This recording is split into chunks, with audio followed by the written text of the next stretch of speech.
when I think about scheduling, it's a very certain type of use case. It's I want to think of someone that I want to interact with in real life, and I have a high priority to coordinate with them to make sure it happens. Whereas Plancast is much more about discovery and serendipity.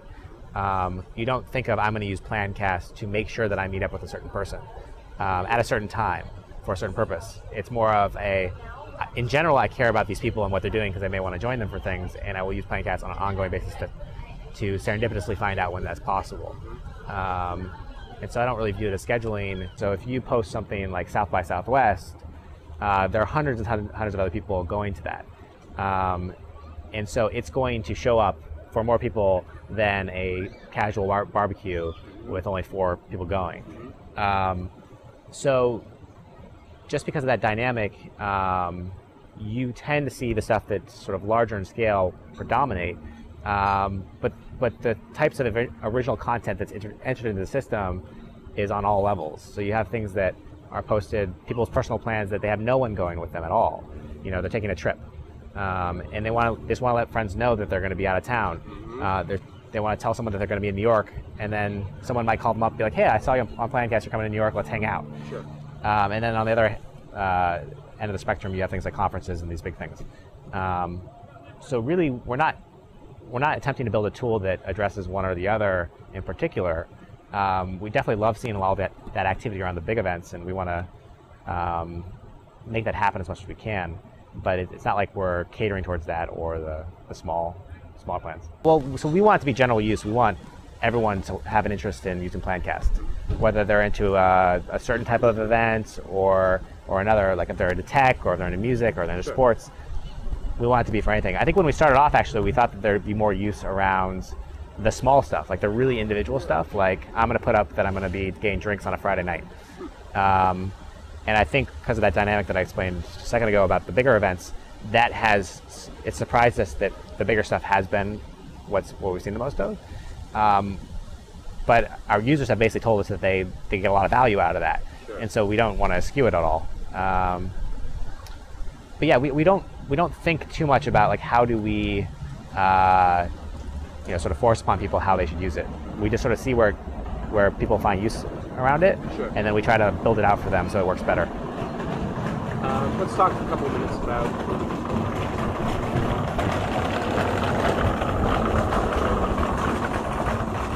privacy issues. So for example, we're heading out to the TechCrunch event on Friday. Yeah. So one of the first things that I do, particularly because I approach things more from a BD or a sales position, is I head out to Plancast and I check who else is attending that may be of interest to our business. I want to build relationships.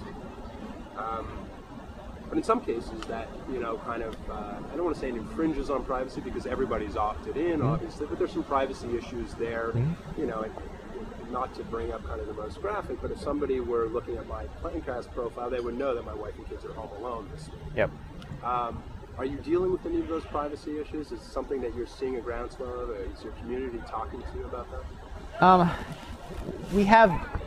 So when we started off, everything was public on Plancast, and before we introduced any kind of privacy settings, we definitely had a lot more feedback from our users from the segment, and it was a minority segment that wanted to have a greater control over just who gets their plans.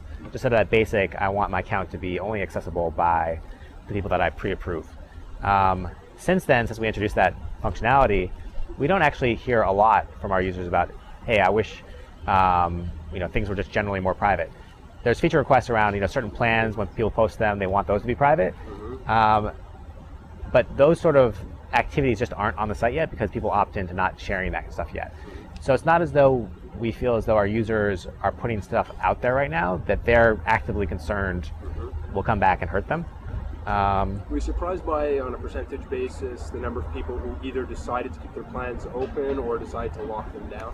Yeah, I mean, it's a very small percentage of people who have locked down their account. Yeah. Very small percentage. I mean, I can tell you on Tungle's side, when we went through this, do you want to index or not? Do you want your profile to be open to the world? We were looking at about 85 to 90% that said, yeah, it's cool. Do your thing. Yeah.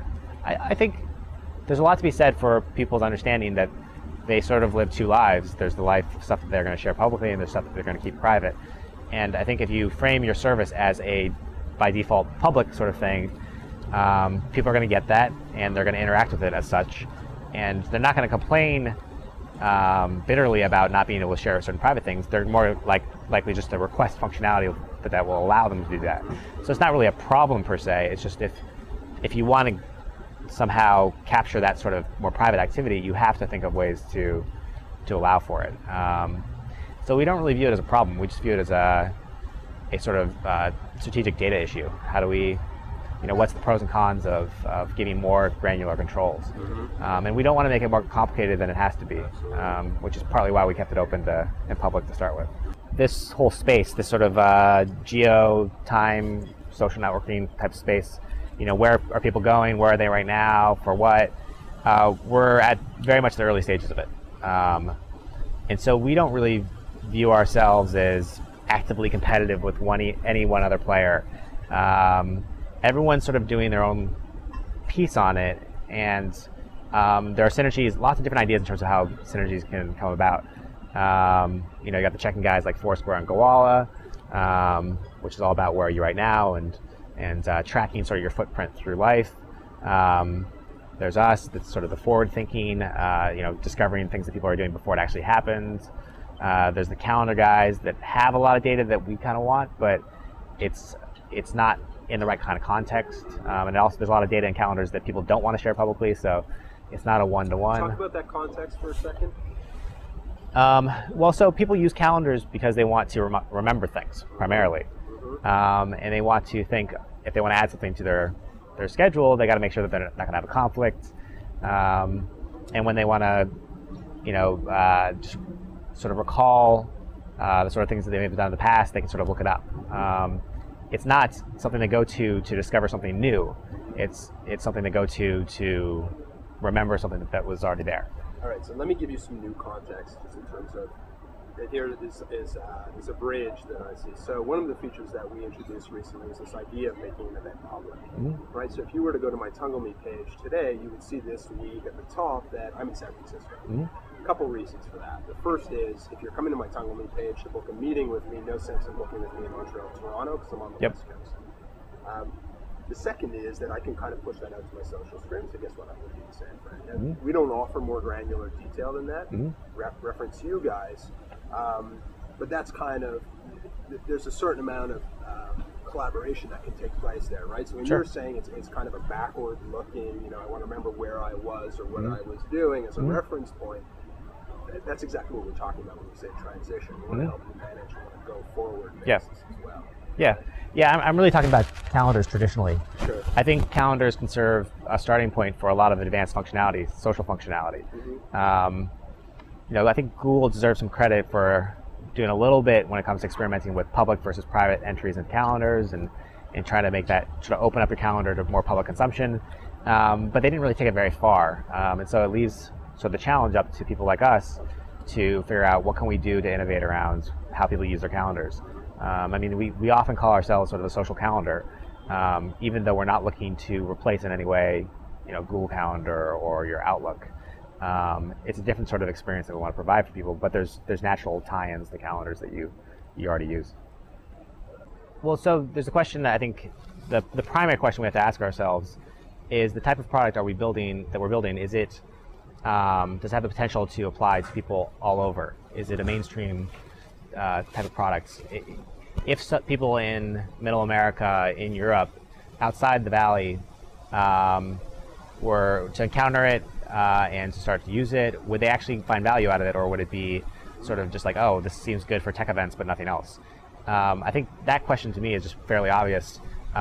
Everyone everywhere likes to go do things with people. So whether is there a cultural barrier there in terms of saying, it's not, sometimes you get out ahead of the curve, right? And so you've seen adoption of the product without question. But the tendency to put out where I'm going to be in public is something new to people, right? We see it in our business too. How prepared are you? And a lot of it is generational, right? As we move kind of into senior management, the C-suite, much more inclined to publish, less inclined to publish the calendar.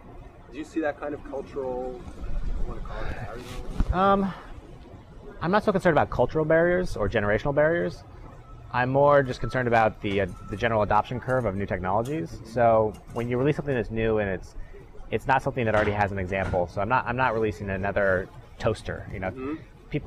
mainstream people don't know what a planned cast is, it's going to take time for us to get enough adoption in the early adopter segments, and then sort of the more, I guess, experimental mainstream segments, before sort of a normal American, normal European will be like, oh, Plancast, I use that.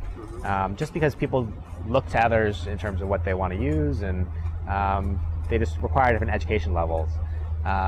So it's a matter of just marketing and moving up the adoption curve for us. We don't view it as we're going to exhaust a certain segment and then we're not going to have any more people to market to. Because like I said, I think the main value we're trying to provide applies anywhere. Unless, if you're someone who just doesn't like to go out and do stuff, then it's not for you. Sure. But